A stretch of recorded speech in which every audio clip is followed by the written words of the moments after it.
Working with photographers should be a fun, creative endeavor at weddings. However, there are some wedding videographers that just struggle to work well with photographers during the wedding day. Most of the time, this is due to creative differences, personality clashing, or ego just takes over completely.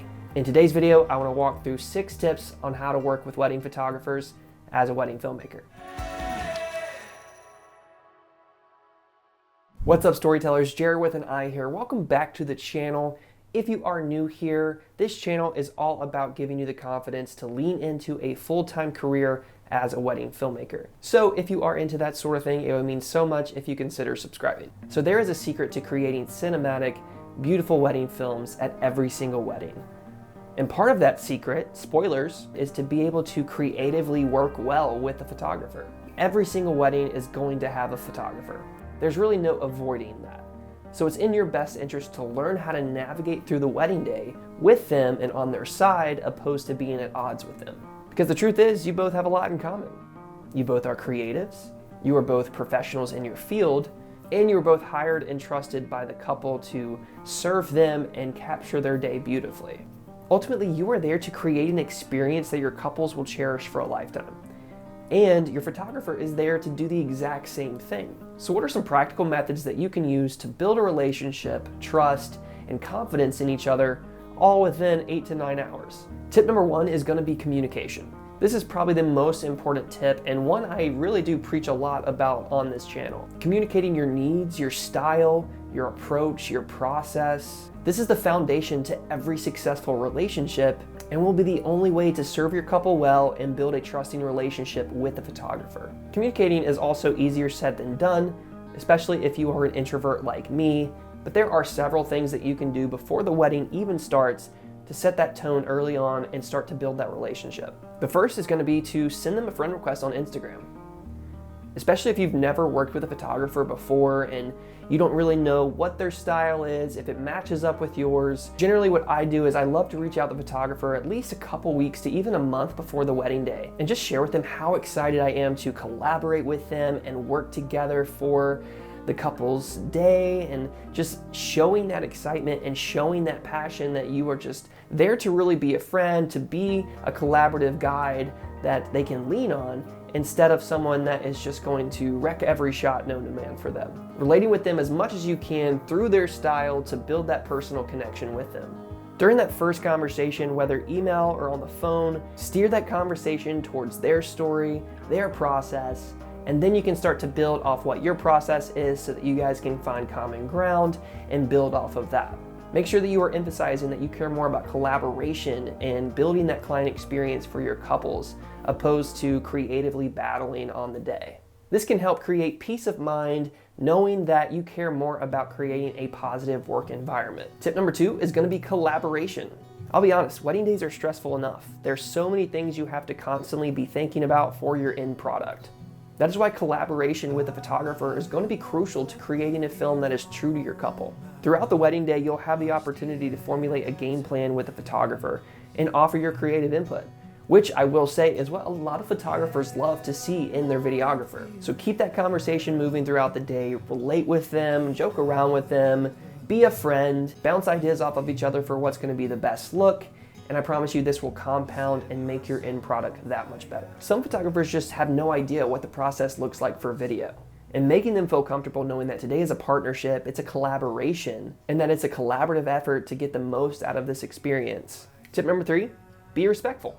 Being respectful of the photographer's space should be a given. Making sure that you are taking tip number 1 and 2 into account and constantly communicating if you are good where you're at, if you're in their frame, if they're in your frame, and just making sure that you guys are on the same page and in sync, and just being respectful of each other's creative process. If there's a shot idea that you have, just communicating that with them and just asking them if you can just step in once they're good to get that frame that you need. And just taking your time, don't feel rushed, don't feel pressured. I know oftentimes when you hear that shutter, the photographer's moving, they're just in their zone, but taking your time, communicating your needs, all of that truly goes a long way. Tip number 4 is to make friends, not enemies. Not every wedding photographer is going to be amazing to work with. Unfortunately, some of them have walls that you're just not going to break through. And that is because they've been burned way too many times by really bad videographers, really inexperienced videographers who didn't take that time to communicate with them, that cared more about their end result than their process.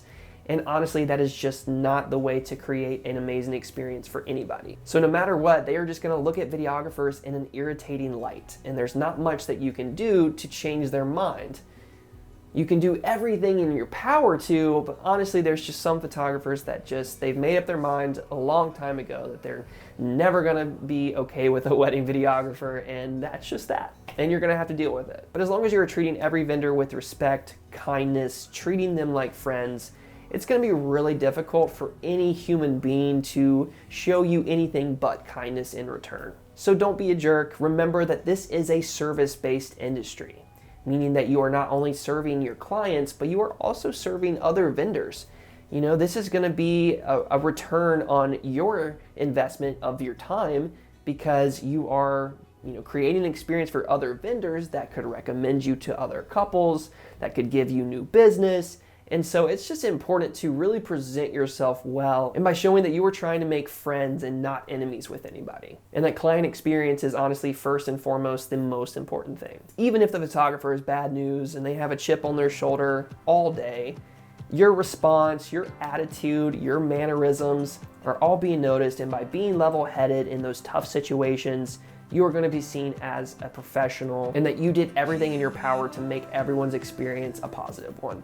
Tip number 5, you're a team. Let's go ahead and break the stigma that photography is more important than video or is better than video, because honestly, that's just not true. Every vendor that is a part of this day that's helping cultivate an experience is equally important. When it comes to the creative side, you should be a team. You should be a well-oiled machine, just being in sync with each other at all times, and don't let the photographer feel pressured in having to lead the day by themselves. Offer your expertise and, offer ideas that can really elevate their end product as well, because that's going to continue to build that trust throughout the day and honestly just create a really awesome working relationship. There are so many parts of the wedding day that you have to communicate your needs, or your end product is just not going to be what you want. You're going to get to that point and you didn't communicate your needs, and you have the photographer either standing in a position where you definitely don't want them to be, or the planner does something, or someone unexpected does something that you were not aware of. And honestly, you're just left feeling really frustrated. You're flustered and you don't know how to really, feel other than just annoyed. And you point fingers and you blame everyone else but yourself. So for example, when it comes to important moments like this ceremony, you're gonna wanna communicate your process with a photographer and understand theirs as well. So typically what I do, I let the photographer know, hey, my second shooter is gonna be on the left side, focused in on capturing the bridal party walking down the aisle. And then when the groom gets up front, he's gonna pan over to him and make sure that that's locked down for his reaction for the bride. I'm gonna have a backup camera on the right side, getting just all of that motion as well. And then I'm also going to have a center aisle cam after everyone has finished walking down. And then for my fourth camera, I let her know, or him know, that, hey, this is just gonna be kind of mirroring you. So if you wanna be up front or if you wanna be in the back, I'm just gonna kind of be mirroring you, so that way we can kind of navigate through the entire ceremony. And typically, if their process really conflicts with yours, show them that you're willing to adapt to help them get what they need, and therefore you can get what you need. And that's gonna also continue to just build trust, relieve the tension, and create a positive working relationship. So if they feel like the center aisle cam is gonna be too intrusive for them and their process, tell them, hey, no problem, I'll move this over to the left side in the back, and then I'll have either a gimbal up front to get that center aisle cam, or I'll just go handheld with the R6. There's so much you can do to really make this situation work in the best way possible. So just constantly reminding yourself, like, hey, we're a team, this is a collaboration today. There are just so many positive ways that you can work together, unless, again, if you just get one of those bad apples who just don't care about your process. But again, that also goes to communicating and learning their process and getting to know them before the wedding day even happens, so that you can be as prepared as possible and set that expectation up front. Tip number 6, over communication. At every single turn on a wedding, you should be collaborating with your photographer. Whether that is bride prep, groom prep, first look, ceremony, reception, speeches, send-off. There is a process for every single section of this day. Every moment you have a process, they have a process. So respecting that and over-communicating your needs at every turn is truly going to separate good films from the great ones. It all begins with that first initial conversation before the wedding. So if you are having trouble connecting with a photographer, you've reached out on Instagram, you've done an email, I would reach out to the planner or the bride and see if they can connect you guys so that when that day comes, you've done everything in your power to build that trust up front and create that positive environment so that the day goes well and that you guys can work through a client experience that your couples will love. All right, guys, that is the end of this week's video. Thank you so much for watching and sticking around. I hope you found this video helpful or valuable in some way. I'd love to hear from you guys, so be sure to leave us a comment and let me know, what do you struggle with on a wedding day? Do you struggle with working with photographers? Do you not struggle? Do you have any additional tips that maybe I didn't cover that you want to add? Either way, I'd love to hear from you guys. So until next time, keep creating and telling beautiful stories. Peace.